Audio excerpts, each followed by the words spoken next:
마태복음 23장 29절에서 39절까지 말씀 한 절씩 교독하겠습니다. 화 있을진저 외식하는 서기관들과 바리새인들이여, 너희는 선지자들의 무덤을 만들고 의인들의 비석을 꾸미며 이르되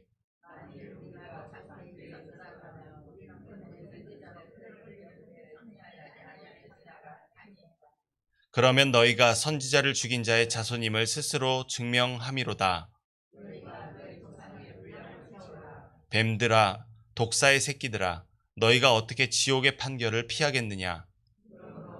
너희에게 선지자들과 지혜 있는 자들과 서기관들을 보내매 너희가 그 중에서 덜어는 죽이고 십자가에 못 박아 이 동네에서 저 동네로 다니 박해하리라. 그러므로 의인 아벨의 피로부터 성전과 제단 사이에서 너희가 죽인 바가랴의 아들 사가랴의 피까지 땅 위에서 흘린 의로운 피가 다 너희에게 돌아가리라. 내가 진실로 너희에게 이르노니 이것이 다 이 세대에 돌아가리라. 예루살렘아, 예루살렘아, 선지자들을 죽이고 내게 파송된 자들을 돌로 치는 자여, 암탉이 그 새끼를 날개 아래 모음같이 내가 내 자녀를 모으려 한 일이 몇 번이더냐. 그러나 너희가 원하지 아니하였도다. 보라, 너희 집이 황폐하여 버려진 바 되리라. 함께 읽겠습니다. 내가 너희에게 이르노니 이제부터 너희는 찬송하리로다. 주의 이름으로 오시는 이여 할 때까지 나를 보지 못하리라 하시니라. 아멘. 할렐루야. 우리를 구원 얻은 자의 온전한 삶으로 인도하시는 주님 앞에서 말씀과 기도로 하루를 여시는 모든 성도 여러분들 가운데 오늘 내가 너를 낳았노라 말씀하시는 주님의 음성이 우리의 가슴을 울리고 삶을 변화시키는 은총이 함께하기를 소원합니다. 오늘 이 본문의 말씀을 통해 포기하지 않으시는 예수님의 긍휼의 사랑이라는 제목으로 함께 기도하고 은혜 받기를 소원합니다. 화 있을진저를 선포하시며 예수님이 하나님의 아들이시며 메시아 되심을 거부하는 유대 종교 지도자들에게 욕설을 퍼부으시던 바로 그 어제 본문 말씀에서의 예수님이 오늘 본문에서는 저주에 가까운 심판을 선포하십니다. 그러나 우리가 분명히 기억해야 할 것이 있습니다. 심판은 죄 지은 자들의 잘못을 아프게 치시고 다시금 하나님의 품으로 돌이키는 가장 강력한 구원의 수단이라는 것을 말입니다. 그렇다면 이 유대 종교 지도자들이 행한 죄악이 무엇이기에 이토록 예수님께서 욕설을 넘어서 이들을 저주하시며 심판을 선포하시는 것일까요? 혹시나 나 또한 그런 심판의 범주 안에 머물고 있지는 않은지 자신을 돌아보며 강력한 구원을 선포하시는 하나님의 말씀을 통해 주님의 품으로 돌이키는 기회를 삼기를 원합니다. 먼저 예수님께서 유대 종교 지도자들에게 심판을 선포하게 되신 그 원인을 우리가 함께 살펴보기를 원합니다. 29절에서 32절 말씀 함께 읽겠습니다. 화 있을진저 외식하는 서기관들과 바리새인들이여, 너희는 선지자들의 무덤을 만들고 의인들의 비석을 꾸미며 이르되 만일 우리가 조상 때에 있었더라면 우리는 그들의 선지자의 피를 흘리는데 참여하지 아니하였으리라 하니, 그러면 너희가 선지자를 죽인 자의 자손임을 스스로 증명함이로다. 너희가 너희 조상의 분량을 채우라. 아멘. 예수님께서 본문을 통해 지적하시는 유대 종교 지도자들의 외식이란 무고하게 죽어간 선지자들의 무덤을 만들고 의인들을 위한 비석을 꾸민 것입니다. 무고한 희생으로 죽어간 선지자들의 넋을 기리는 것은 잘못된 행위라 할 수 없습니다. 하지만 예수님께서 살펴보신 그들의 마음의 중심에 문제가 있었습니다. 그것은 바로 30절에서 말하는 이들이 무덤을 만들고 비석을 꾸미며 하는 말입니다. 만일 우리가 조상 때에 있었더라면 우리는 그들의 선지자의 피를 흘리는데 참여하지 아니하였으리라. 바로 이 말씀 말입니다. 유대 종교 지도자들은 자신들의 조상들이 선지자들의 피를 흘리는 일에 참여했다는 것을 아주 잘 알고 있습니다. 그들의 입으로 시인하고 있습니다. 그러나 자신들에게 이런 일이 있었더라면 참여하지 않았을 것이라고 말하면서 죽은 선지자들을 위하는 척하면서 자신들을 높이고 존귀롭게 포장하는 외식을 일삼고 있습니다. 이것이 왜 외식이냐면 이들은 지금 거짓말을 하고 있기 때문입니다. 이들의 시대에 살고 있었던 선지자가 있었으니 그는 바로 세례 요한입니다. 이들은 세례 요한이 옥에 갇히고 죽임을 당했을 때에 방관했습니다. 오히려 그의 죽음을 위해 정보와 빌미를 제공했을지언정 세례 요한을 지켜주는 어떠한 변호도 항의도 성경에서 우리는 찾아볼 수가 없습니다. 때문에 예수님에게 메시아의 오심을 예비하며 심판과 구원을 선포하던 선지자들을 죽인 유대 종교 지도자들의 조상이나 세례 요한을 죽인 유대 종교 지도자들 모두 한 통속이며 다 같은 하나님의 화를 면할 자격이 없는 자들일 뿐입니다. 그래서 예수님은 유대 종교 지도자들을 지목하시며 31절에서 너희가 선지자들을 죽인 자의 자손임을 스스로 증명함이로다 라며 선언하고 계십니다. 이제 구약시대의 선지자들을 죽인 살인자들과 유대 종교 지도자들이 자손으로 묶인 한 동일 집단, 즉 메시아의 오실 길을 저지하는 사탄의 추종자들이라는 사실이 예수님에 의해 분명하게 선포되었습니다. 그러자 예수님은 기다리셨다는 듯이 32절에서 너희가 너희 조상의 분량을 채우라 라고 말씀하십니다.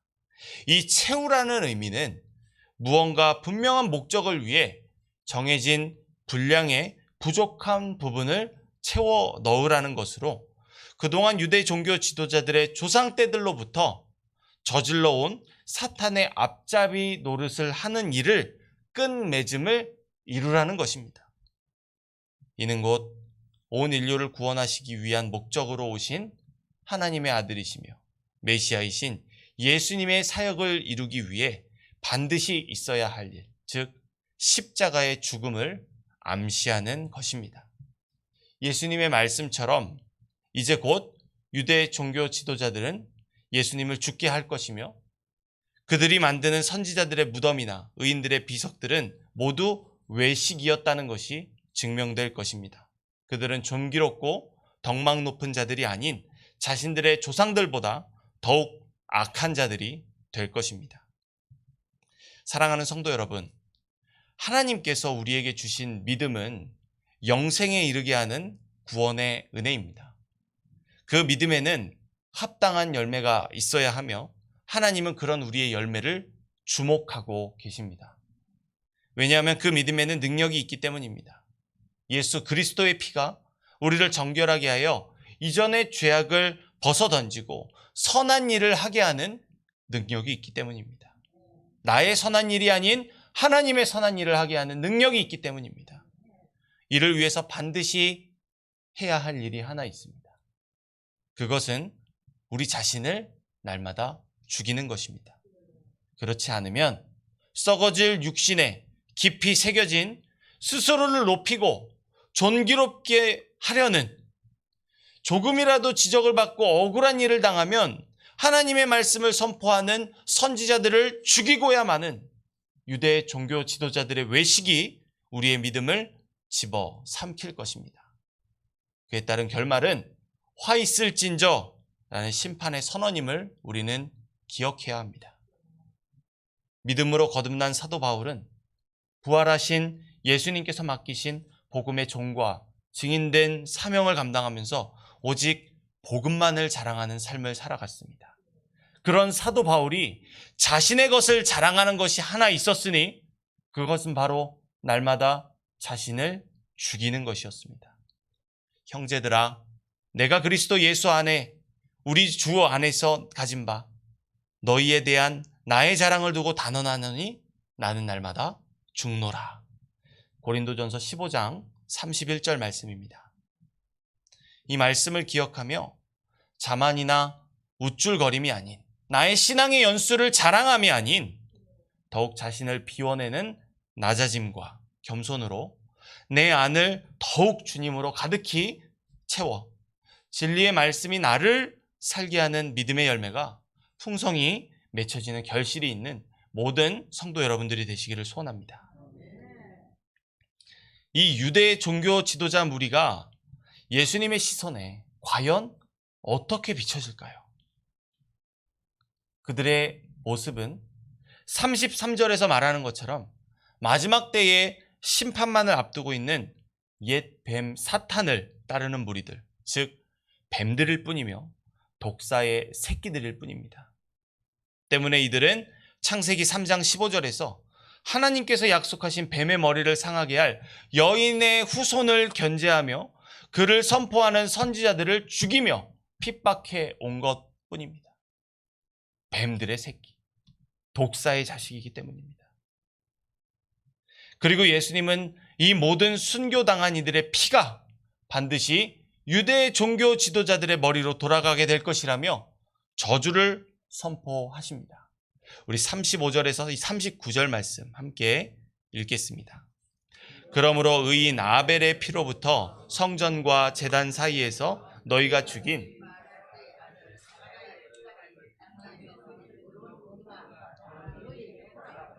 내가 진실로 너희에게 이르노니 이것이 다 이 세대에 돌아가리라. 예루살렘아 예루살렘아 선지자들을 죽이고 내게 파송된 자들을 돌로 치는 자여 암탉이 그 새끼 날개 아래 모음같이 내가 내 자녀를 모으려 한 일이 몇 번이더냐. 그러나 너희가 원하지 아니하였도다. 보라 너희 집이 황폐하여 버려진 바 되리라. 내가 너희에게 이르노니 이제부터 너희는 찬송하리로다. 주의 이름으로 오시는 이여 할 때까지 나를 보지 못하리라 하시니라. 아멘. 우리가 잘 아는 아벨은 가인의 동생으로 형에 의해 돌에 맞아 죽은 순교자입니다. 왜 이가 순교자로 불리느냐 하면 아벨이 하나님을 왕으로 인정하는 믿음의 고백으로 드린 제사 때문에 형 가인의 시기와 질투를 사서 죽임을 당하게 되었기 때문입니다. 때문에 예수님은 아벨을 의인이라 칭하고 계십니다. 또한 사가랴라 이름하는 스가랴 선지자는 역대하 24장에서 이스라엘 백성의 우상 숭배를 책망하다가 성전뜰에서 돌에 맞아 죽임당한 순교자입니다. 예수님께서 지금 이 둘을 언급하시는 이유가 있습니다. 유대인들이 가지고 있는 성경의 가장 마지막 책은 바로 방금 언급된 스가랴 선지자의 죽음을 기록하고 있는 역대기서입니다. 우리가 가지고 있는 성경의 책의 배열과 다릅니다. 그렇다면 예수님은 아담과 하와 이후 시대의 첫 번째 순교자와 구약 성경에 기록되어 있는 마지막 순교자를 언급하시며 예수님이 오시기 전에 있었던 사탄의 추종자들이 의인들과 선지자들을 돌로 쳐 죽인 바로 그 역사, 즉 죄인의 역사를 망라하고 계신 것입니다. 그들이 시작한 역사와 그들이 내내 진행해왔던 구약의 마지막 시대의 그 모든 순교의 역사를 지금 망라하고 계신 것입니다. 그리고 예수님은 믿음으로 인한 희생으로 흘려진 순교자들의 의로운 피가 모두 이 유대 종교 지도자들에게 돌아갈 것이라고 선언하고 계십니다.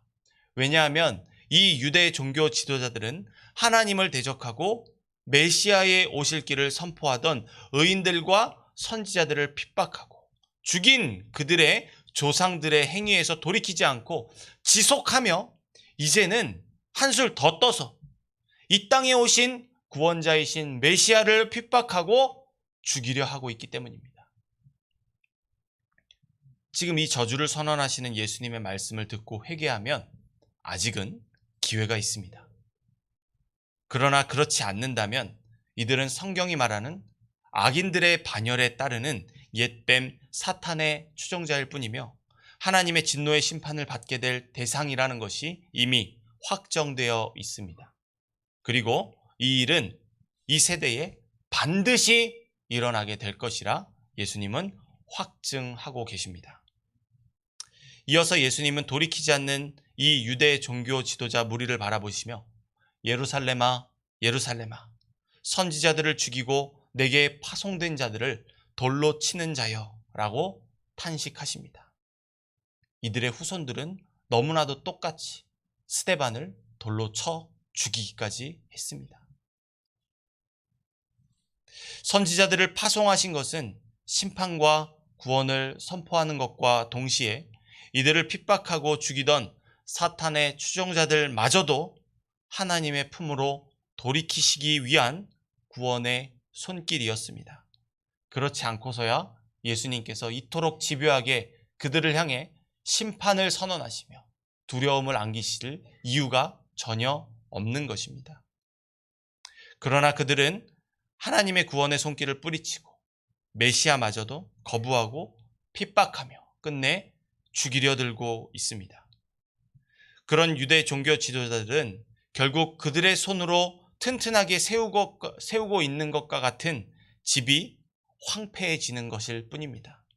왜냐하면 사람이 사는 집은 하나님께서 세우지 않으시면 반드시 무너지게 될 수밖에 없기 때문입니다. 또한 이들에게는 십자가에서 죽임당하시고 3일 만에 부활하실 예수님을 보게 될 권리가 주어지지 않습니다. 왜냐하면 십자가에서 죽으시고 부활하신 예수님은 의로우신 분이시며 그를 믿는 백성들은 예수님의 그 의로움이 그들의 의로 여겨진 자들이기 때문입니다. 이 유대 종교 지도자들이 회개하여 돌이키지 않는 이상 사탄의 추종자들의 역할을 하는 악인일 뿐입니다. 그리고 악인의 결국은 부활하신 이 구원자 예수 그리스도와 영원히 함께하는 영생의 부활이 아니라 영원한 심판으로 들어가는 부활만이 있을 뿐이기 때문입니다. 예수님을 믿는 자들은 의로 부활하여 하나님의 나라에 이르게 되지만 그를 부인하며 거부하는 자들은 영벌만이 있을 심판으로 향하게 됨을 우리는 기억해야 합니다. 사랑하는 성도 여러분, 하나님은 우리의 믿음이 정체되지 않고 자라나기를 원하십니다. 그 증거가 바로 믿음의 열매입니다.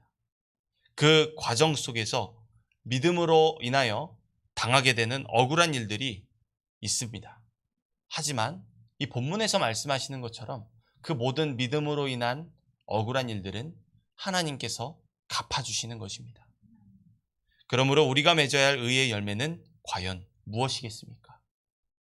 핍박에 대항하는 보복이나 안갚음, 나를 억울하게 하고 힘들게 하는 그 사람을 미워하는 것이 아닙니다.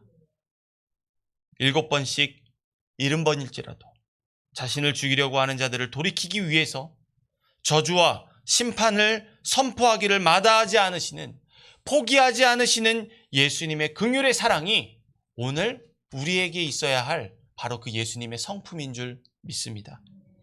우리가 자신을 돌아볼 때 얼마나 포기한 사람이 많습니까? 교회 안에서 내가 쳐다보지 않는 사람이 얼마나 많습니까? 저 자신도 하나님의 말씀을 전하는 자리에 서서 얼마나 많은 사람들을 포기하게 만들었는지 이 말씀을 통해서 자신을 돌아보게 되었습니다. 포기하지 말라 말씀하셨으니 포기했던 이전의 연약함을 주님 앞에 고백하고 용서하고 용납하고 받아주고 섬기는 실천이 지금 이 시간으로부터 우리 가운데 시작되기를 소원합니다. 바로 그때 주님의 나라는 우리 가운데 임하게 되는 줄 믿습니다. 그런 우리를 통해 어두운 세상에 밝은 빛을 비추고 물이 바다 덮음같이 모두가 부활하신 주님의 영광이신 예수님을 바라보게 하실 줄 믿습니다. 이런 믿음의 열매 맺는 삶으로 오늘도 하나님 앞에 영광 돌리시는 모든 성도 여러분들이 되시기를 소원합니다. 기도하겠습니다. 자비로우신 아버지 하나님,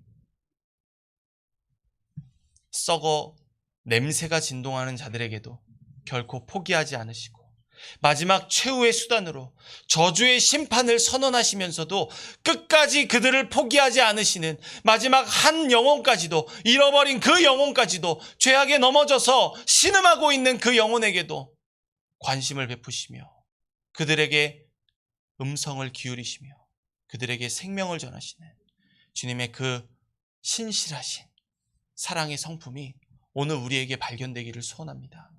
아버지 하나님, 나는 그러지 않는다 자만하지 않게 하시고 내가 포기한 그 영혼을 끌어안게 하여 주옵소서. 아버지 하나님, 예수 그리스도의 몸된 교회라 말하지만 얼마나 많은 영혼들을 우리가 포기하고 있습니까? 주 아버지, 나의 연약함을 불쌍히 여겨 주시옵소서. 포기하지 않으시는 주님의 성품이 오늘 나에게서 실현되기를 소원합니다.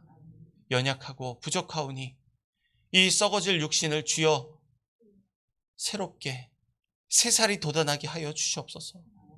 주님의 음성 앞에 무릎 꿇고 회개하오니 아버지 하나님, 우리를 통해 주님의 그 놀라운 구원의 역사를 오늘 이 시간 이 자리로부터 시작되게 하여 주옵소서. 간절히 소망하며 주님 앞에 간구하오니 모든 말씀 들으시는 주님께서 이루게 하실 줄 믿습니다. 다만 순종하는 마음으로 우리의 죄악을 이 시간 주님 앞에 쏟아붓게 하시고 회개하는 마음으로 주님의 행하심을 기대하게 하여 주옵소서. 감사드리며 살아계신 우리 구주 예수 그리스도의 이름으로 기도합니다.